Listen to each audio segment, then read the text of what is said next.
Today on Flick Knows, we are going to discuss the land title stats for September, as well as hit the quick stats. Stay tuned. Hey everybody, thanks for tuning in for another episode of Flick Knows here. Just wanted to touch base real quick and go through what we got going on here for land title stats, as well as just the quick stats as well. Let's start with the quick stats. Some interesting things happened the past 7 days here. There are 13 new listings, of which 22 have gone pending, and then sold 34, price reduced 17. So, I mean, we've been talking about a balanced market. We're seeing that sellers are not going to be bringing their properties to market right now, just kind of based on the economic conditions here. So new listings 13, pending 22, sold 34, price reduced 17. Sellers aren't really coming to market right now based on the economic conditions. They don't feel that it's to their favor. So we're going to continue to see that constriction of the inventory over time as we head into December, and we'll see what happens as we get into the new year. As far as active listings, October of 22, we ended with 808 active listings. That is up over 2021 October numbers at 711. We did end November of 21 a year ago with 653, so we're kind of pacing. I don't think we're going to hit that 653 number. We may get down to 711 by the end of November here. Today we're sitting at 781. Now, the Dillon project that's been stalled for a really long time, Uptown 240, those listings all expired. They are no longer active. So those are coming off the active. That's probably about 40 properties right there. Let's jump into the land title stats for September, and no news flash here. Overall number of transactions and monetary volume is down. Prices still remain up year over year based off of the September numbers. So there were 194 transactions.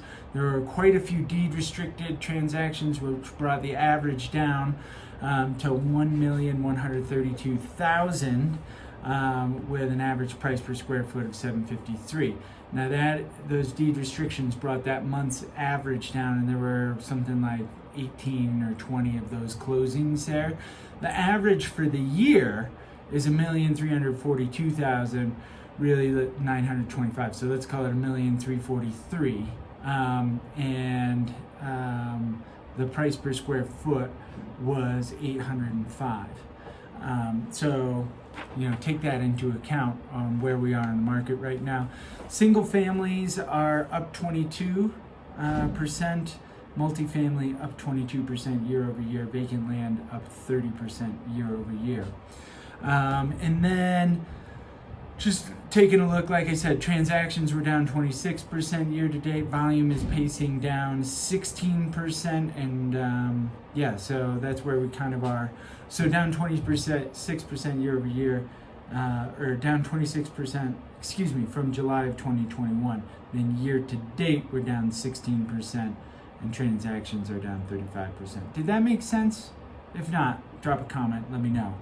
Average price for residential single families, 2.1 million, multifamily 911, and vacant land 656,000. So, there's a lot of confusion in the marketplace right now about pricing, price reductions, what we're going to see for the future, what the Fed's going to do. Employment is still up, which is a good thing for everybody. However, there is a certain amount of unemployment that is necessary for a healthy economy. Inflation is still at 8 to 9%. We aren't quite there. Second home interest rates, we're sitting between 7.25%, 7.5%. Transactions are still being done. They're still happening. And, I think a lot of people are like, hey, we'll take the price, get a good price, not competition.